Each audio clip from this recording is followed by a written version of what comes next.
At first glance, Schopenhauer seems like a hopeless downer who is bitter with life.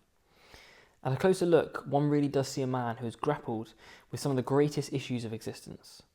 But by further inspection, and by the end of this video, I hope it will be clear that although Schopenhauer was aware of a huge problem, an existential problem, he provides an incorrect solution and entangles himself in a self-defeating philosophy. Schopenhauer correctly identifies the problem of restless desire, but mistakes it as evidence of meaninglessness. As we will see, he denies teleology, while simultaneously relying on it, making his philosophy internally inconsistent. A teleological account of desire better explains both dissatisfaction and the possibility of fulfillment. This is what I will demonstrate in this video. So let's look at his philosophy briefly. For Schopenhauer, there is one force that reigns over all others, the will. All actions that you take are governed by the will, and freedom is ultimately illusory. The will can be defined as blind desire. It has no design or end goal. So desires are not something that you have, but something that you are. They're integral to who you are as a person. Your identity is essentially many different desires tied up with each other. Some conflicting, some not. And the worst thing of all of this, the desires ultimately have no final purpose. So not only is desire something inescapable, but also something ultimately futile. We are constrained by our reality. We have these desires which we cannot get rid of, like some sort of prisoner who is ultimately suppliant to the will. Man can do what he wants, but he cannot want what he wants, says Schopenhauer.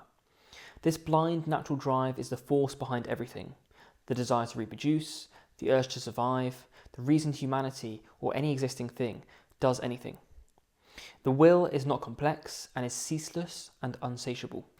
Because of this, life is fundamentally unsatisfying and undergirded by pain. Pleasure is simply a brief momentary absence of pain, and life is like a pendulum that swings between dissatisfaction and boredom. We have desires that seem endless. As soon as one desire is fulfilled, almost immediately another one crops up. Thus we are in a constant state of wanting. Many of our desires may never be fulfilled, again adding to the sense that we are condemned to our state of consciousness. Even if our desires are fulfilled, all we get is a brief period of absence from desire. This is the pendulum Schopenhauer talked about. Now for animals, this may not be so bad. They are also in this constant state of desire, but at least they are not aware of it. They are in some way blind, and therefore closer to pure will, which is itself blind. It is rationality and intellect which means we are more distant from pure will. For humans though, cursed with self-consciousness, we are also aware of our miserable state, thus exacerbating our suffering. In essence, something only feels good because suffering was there first, and our awareness of it makes it even worse. Or as 50 Cent put it, sunny days wouldn't be special if it wasn't for rain. Joy wouldn't feel so good if it wasn't for pain. Death gotta be easy because life is hard.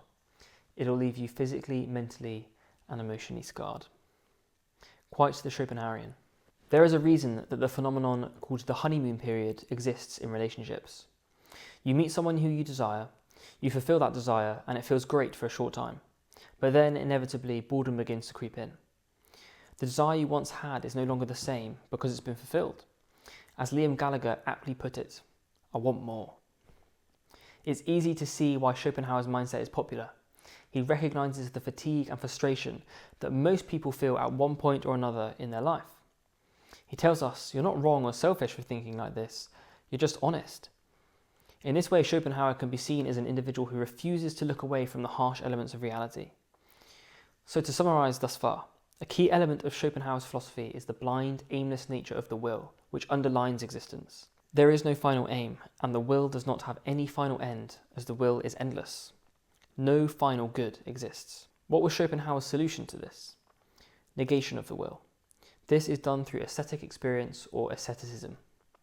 Examples that Schopenhauer would give as aesthetic experience would be things like listening to music or looking at beautiful art. In these moments, we become complete observers and our desires cease momentarily.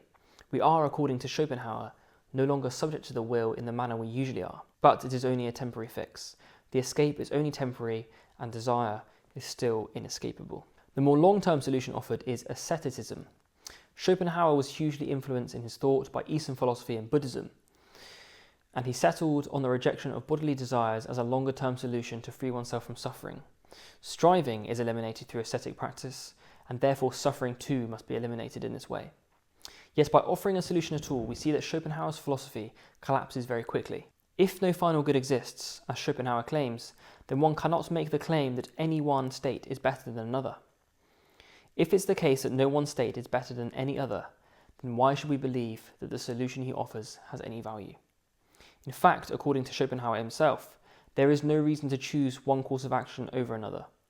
Schopenhauer's solution only makes sense if one state is better than another, which would be a teleological claim, thereby undoing his own metaphysics.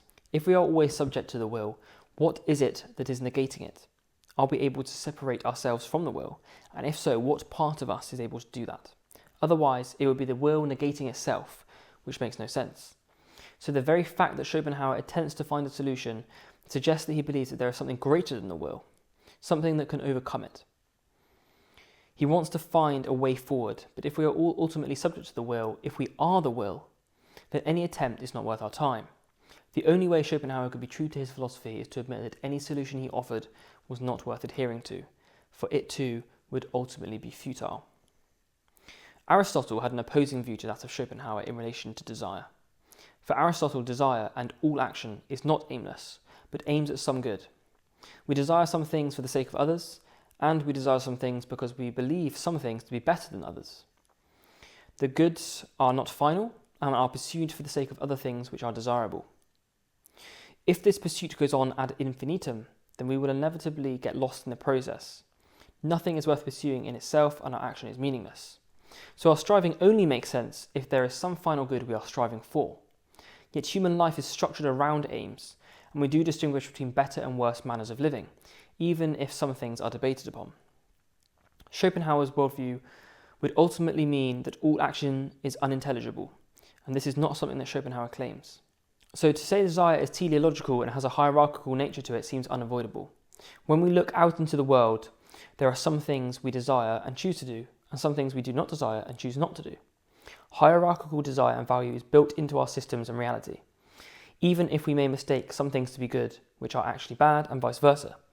Because these actions aim at some good, there must be a highest good, which for Aristotle is eudaimonia, or flourishing. The Aristotelian would also argue that you can change your desires, and through habit and discipline, what you want can shift. Our desires are not immovable or unchangeable, nor are they something totally outside our control. We can grapple with them. It might even be possible to do not just what we want, but to change what it is that we want. It's certainly the case that many of our desires are frustrating, restless, and conflicting.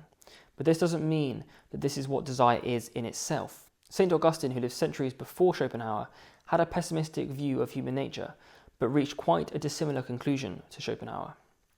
Whereas for Schopenhauer, our endless desire was evidence of a meaningless and painful existence, for Augustine, our endless desire was evidence that we are not made for this world, that there is something more that we strive for, God. This is why Augustine famously said, "Our hearts are restless until they rest in thee." Whilst desire was problematic for both, desire for Augustine aimed at something higher, love or God, but usually, if not always, failed. The state of things is the same, but the solution offered is less pessimistic and more consistent, that our dissatisfaction is not evidence of a blind universe that has no aim, but that we as humans are not made for finite things. We always seem to be striving for something more. For Augustine, the answer did not lie in any physical thing, but in God. The true Schopenhauerian would reject any idea of progress and could offer no explanation for their way of life. But Schopenhauer, because of his attempt to provide a solution, is really an Aristotelian, admittedly in a twisted kind of way.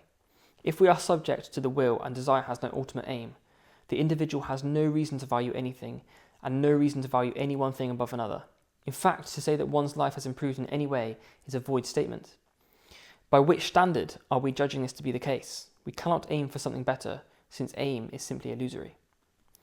Another key area of Schopenhauer's is to see our desires as immovable and unchangeable. For example, whilst the novelty of a relationship may die off and the honeymoon period may end, the depth of that relationship will have increased exponentially. This does not necessarily mean that boredom in its essence has inevitably creeped in, just that the original desire has taken another form, and we forgo one state for another. There is a development of desire that Schopenhauer does not seem to account for.